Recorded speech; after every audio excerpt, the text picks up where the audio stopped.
So hi everyone, welcome to you all in my another video. And today video is about nursing. So many of you always ask me that, so what is the process to migrate to Australia? So Jesin Joy with us, and she is last 15 years. She is helping to the nursing to immigrate to different countries, and now she is in Australia. So just can you give us a little bit about yourself? Sure. Thank you, Dr. Akram, first of all, your time and, your valuable energy towards, and the initiative to bring in nursing to your channel.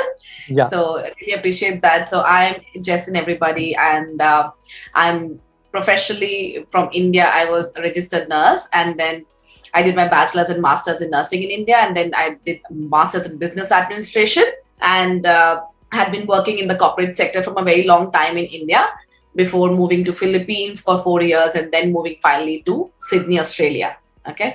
And I've seen nursing profession as, very closely. It is very close to my heart, and I've always been in the training space. And previously I had worked with Max Healthcare Group in India. And then now I'm here in Australia. So Jason, can you tell us what is the first requirement to migrate Sure. to Australia? Education requirement basically. Absolutely. So, Dr. Akram, on a blanket level, I would say that any nurse who is a bachelor's in science of nursing, who has done a bachelor's program, which should be around a 4-year degree program. Now, that completely depends upon which country the nurse is. So that is why APRA, or Australian Health Practitioner Regulation Agency, who manages the nursing registration, has provided a system called self-check, because each country has their own qualification. So what APRA has done is that any nurse from XYZ country, she can go there and put in her qualification and immediately see whether she is eligible to move ahead in the registration procedure or not. So if I tell you, if you look at the countries like India, Nepal, Philippines, so generally a person who has done their bachelor's in science of nursing, which is a 4-year degree program, is eligible to move towards the new assessment pathway for nursing registration. Somebody who has done, let's say, diploma in general nursing and midwifery, which is again a very common qualification in India, which is a 3.5-year program, is not eligible for the new assessment pathway called OBA. However, there are ways in which basically they have to upgrade their qualification via shorter programs, and then they can apply to Australian Health Practitioner Regulation Agency. Now, this procedure is called self-check, which means that any person can go and put their qualification and check by themselves. Once they have done that self-check, if it's taking them to the payment gateway, which is the assessment fees that they have to pay now, and this payment gateway, they'll have to pay 640 Australian dollars, which is the assessment fees that they're giving to Australian Health Practitioner Regulation Agency. Okay. After the payment, they move to a step called orientation, which is a 1-hour learning module on APRA's LMS, which basically tells all the candidates about the role of nurses in Australia, how they work, what is the scope of practice, and it's basically to help them to understand Australian nursing practice in a better manner. Once they have completed that, they will move on to the documentation stage called the portfolio, wherein now they are required to submit all their identity as well as educational qualifications. And everything need to be submitted online, so they can do it from their home countries. And once the APRA gets the application and the documentation, they will go through them and they will approve them to the right pathway. So if it's a BSc nurse and the qualification is valid, they will move to the stream B category, wherein they are required to write 2 exams in Australia. So first exam is called NCLEX, which is a computerized examination conducted by Pearson VUE. Now this exam can be conducted, can be taken in more than 200 countries. So they can do it from their home. And then once they pass this exam, they have to appear in the second exam, which is called OSCE, Objective Structured Clinical Examination, which is a practical examination conducted in Adelaide, Australia. So for this exam, the second exam, they'll have to come to Australia and appear in this 1-day examination in Adelaide. And then once they pass the second examination, OSCE, they are now eligible for registration. And at the time of registration, they are required to submit their IELTS, PT or OET certificate, along with criminal history check, as well as a good standing certificate. Now, a good standing certificate is nothing but a valid nursing certificate that, the State Nursing Council gives to the nurses, saying that, their license is still valid and they have to submit that to APRA. And hence the registration procedure is complete. Can I just summarize? मतलब आपने जो bachelor degree किया है, 4 साल की, अगर आपने कोई भी डिग्री किया हुआ है, आप किसी भी कंट्री से हैं, तो यू आर एलिजिबल आप ऑस्ट्रेलिया को आने के लिए। तो बेसिकली आपको एक सेल्फ चेक करना है, और खुद से करते हैं, उसका हमने लिंक भी दिया हुआ डिस्क्रिप्शन में, तो आप लोग उसको चेक कर सकते हैं। तो फिर उसके बाद क्या होगा, फिर आपको 650 का अराउंड में जो है फी पे करनी है। उसके बाद में एक एग्जाम होता है, वो होगा MCQ बेस्ड होगा, और वो आप अपनी कंट्री में दे सकते हैं ना। और उसके बाद एक सेकंड एग्जाम होता है ऑस्की। तो ऑस्की बेसिकली सेम सबके लिए होता है मेडिकल में, आप डॉक्टर हैं, डेंटिस्ट हैं, फार्मासिस्ट हैं या नर्सेस, सबके लिए बेसिकली आजकल हो रहा है यहाँ पे ऑस्ट्रेलिया में। तो वो क्लिनिकल एग्जाम बेस्ड होता है वो। तो उसके लिए आपको ऑस्ट्रेलिया में ही आना है, मगर जो एग्जाम 1 जो है, तो वो आप अपनी कंट्री में रह के ही दे सकते हैं। तो बेसिकली जो मेन जो हर्डल था, वो आप अपनी कंट्री में रह के दे सकते हैं। ये सेकंड वाला तो इतना वो नहीं है, वो आप यहाँ आके उसको दे सकते हैं। जैसे there is one question that if someone is coming for ऑस्की, so I mean, on which visa he has to come? I mean, yeah, a very good question. So the borders are now open. So what happens is, once you have passed the NCLEX exam, you have to pay the fees for OSCE, which is $4,000. Okay. Now, on this note, I'll also tell the NCLEX examination fees. NCLEX examination fees is $350 USD, and the OSCE examination fees, as I said, is 4,000 Australian dollars. So once APRA receives your 4,000 Australian dollars fees, they will be issuing you an OSCE eligibility letter. Okay. Now, in the eligibility letter, it's clearly mentioned that, for example, Jesin has passed her NCLEX. She is now eligible to come and appear for the OSCE examination. And, that evidence is very important for nurses to supplement their visitor visa application. So generally, most of the nurses, tend to apply for a visitor visa, and, probably 3 months or 6 months, depending upon what their goal is. Are they going to come here and do the coaching, or are they going to prepare in their home country, depending upon each person. But majority of them would like to apply for a visitor visa. And since they have this evidence from APRA saying that, they have passed this exam and now they are required to come to Adelaide for this examination, it should not be a problem. तो basically आपने जो evidence जो आपने exam की तैयारी करनी है, so ideologists already given to you all A to Z the information. Basically you can pass easily. So after that, when you are applying for visa, so you have already have some evidence that you already cleared this exam. Now you are coming for OSCE exam, but definitely they will give it to you this visitor visa. Visitor visa, basically they give you 1 year, but you have to be like 3 months maximum you can stay in Australia. So once you complete the OSCE, then you can for further go visa you want to apply, and you can find a job, or maybe you can go back and later you can apply from your own home country. So Jesin,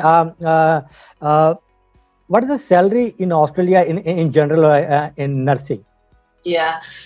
So generally, on an average, I would say the starting salary is around $75,000 per year.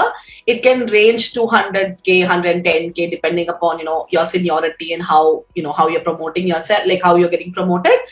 But generally, on an average, a fresh nurse starts on a salary of $75,000 per year. This is basically like a health manager. One government they fix is about 76,000 about, but it might be, if you have experience, it might be a little bit higher, so it's not just that, and the saving, those is up to you. Maybe if you are a single, or maybe a small family, you can save good money in that. So another question is that the student mostly ask that, once they clear this exam 1 and 2, so they are eligible to apply for PR visa, or they have to go for any work visa or something? Again, depends upon each person. Some may would, the permanent residency is completely a different, topic, I would say, or, it's a different domain.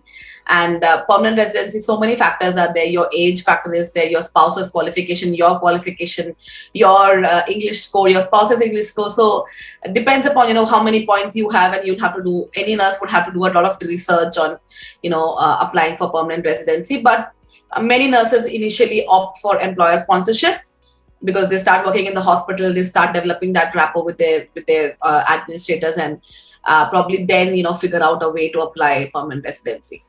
But I want to highlight here, if you want to say that which profession have highest demand in Australia, so number one I can say is or the nurses, because in 17,000 the visa is there reserved for the nurses in 2021, 2022.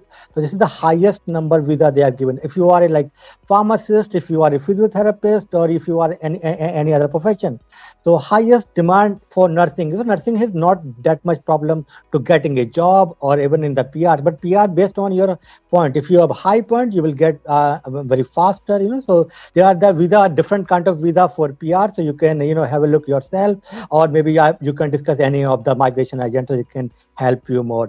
So Jason, can you give us this NCLES exam? So how many exams, the questions they ask, and how many hours in this exam? Sure, sure. So the first exam, which is NCLEX, now this is an exam that has been going on from in the world from a long time. It's not a new exam. It's a new exam in Australia, though. Yeah. So the NCLEX is basically an exam which is conducted in US, Canada, and now Australia, which means that a person who passes NCLEX can do the score transfer to any of these countries. There are certain conditions for it, but if in case a nurse, let's say, applies to Australia, and then in between, after passing her NCLEX, she wants to move to US and she did not complete her procedure with Australian Health Practitioner Regulation Agency, she can move her scores to a state board of nursing in US or Canada. So that's the beauty of this exam. This exam opens your, pathway or gate to three countries, basically. Wow. So this is basically very advantages. If you are comparing like medical doctor, if you are, for example, you have to give a EMC exam, and US have the different procedure, UK have different procedure, Canada have different procedure. But in nursing, so you can transfer your credential to US and Canada as well. Okay. Right. So, and this exam is, as you said, Dr. Akram, you rightly mentioned, it's an MCQ exam, and the minimum number of questions is 75. It's a computer adaptive testing question examination. So it can range from 75 to 265, but right now, because of COVID, they had reduced the number of questions to 75 to 145, which means it depends upon each individual nurse, how they're performing. Either everybody will get definitely 75. Now, between 75 to 145 depends upon their performance and, how they're moving ahead. Okay. So how many hours are this examination? Yeah. Sure. See, before the COVID adaptations, the examination used to, the maximum time allowed was 6 hours. But now, because of the COVID adaptation, they've reduced the number of questions. So it is now 5 hours. And it's highly recommended that, I'm sure that many people will watch this video later on. So it's highly recommended if you're an NCLEX aspirant and you're going to appear in the examination, please go and check on the NCSBN website and see whether, what is the number of questions and number of hours at that time. Especially because, after some time, I'm sure that the COVID adaptations will be removed. So this 5 or 6 hours, this is like continuously this exam, or like a part A or B? Is there any division? No, it's a continuous examination. You can go for your, small breaks, like, but it's a continuous examination. It's a computer adaptive test, which means that the computer administers questions based on the person's responses. Yeah. And if they're continuously answering correctly the lower difficulty index questions, the computer administers higher difficulty index questions. So it's an adaptive test. So it does take this much time. Yeah. So this is basically is up to individual. If you are very good, and you are given most of the questions, the answer is good, the correctly, then it might be later on is they will like basic, then a little bit higher, and then higher, those kind of things. So Jason, mostly the questions the student ask about this exam, but what kind of, they have confusion or something? If you can give a little bit about this examination they ask. So basically, for everybody who's watching this video, you just need to go to the NCSBN who regulates this examination. If you go to the website, there will be you can easily download a test plan, which is like the curriculum for the examination. And any good provider will only follow the NCSBN test plan, because that is what, they're going to ask. It's just like, if you had done your grade 12 at that time, CBSE, whatever CBSE is telling you that in maths, this is the curriculum and your examination will come from this. So it's the same way. So any nurse should go through the NCSBN test plan very, very diligently and prepare as per the test plan and the topics there. So what is the English requirement to register with APRA? Yeah. So the English requirement, they accept IELTS, PT, OET, and TOEFL. So the most common examinations are IELTS, PT, and OET. I mean, TOEFL, I haven't heard any nurse doing TOEFL, but I'm sure there must be some. But anyway, it's IELTS 7 for each of the modules, and you should also have an overall 7, of course. And for PT, it is 65 each, and for OET, it's level B. So, Jason, what is the last you want to give any advice to a student that are looking to migrate to Australia? Sure, sure. So from my experience, many of the students still have that notion that you need to have IELTS, PT, or OET score beforehand to apply to APRA. Let me once again clear this, that you do not need it at the application stage. You only need it at the registration stage after passing your OSCE. So my advice would be that if you are a BSc nurse and Australia is the country that you have always dreamt of coming, then start your application procedure, and we are here to help you and guide you in the whole procedure. So in short, if you are a BSc nurse from India, Nepal, or Philippines who have done the 4-year qualification, it's a perfect time to start your application. Don't worry about your IELTS PT score, that's at the end. And basically, start with it. या I mean basically अगर आपको migration करना है Australia में तो बहुत ही easy है. आपने जस्ट डिग्री किया हुआ है, आपको एक्सपीरियंस ऑलरेडी, आप एलिजिबल हैं, तो आपको एग्जाम ऑनलाइन देना है इंडिया के अंदर. और बाकी जो काम है, वीजा वीजा जॉब, यहाँ बहुत ही इतना टफ नहीं है. लाइफ बहुत ही ईजी है मुझे लगता है, स्पेशली नर्सेज के लिए, क्योंकि यहाँ बहुत ज़्यादा वीजा अवेलेबल है नर्सेज के लिए, तो कोई इतना प्रॉब्लम वाली बात नहीं है. और अगर आपका कोई क्वेश्चन है तो प्लीज लीव ए कमेंट लो, तो I will try to reply, and we will also have to Jason for another video for the next time. If you have some question, so leave a comment below. So and yeah, thank you for watching this video. Thank you, Jesin.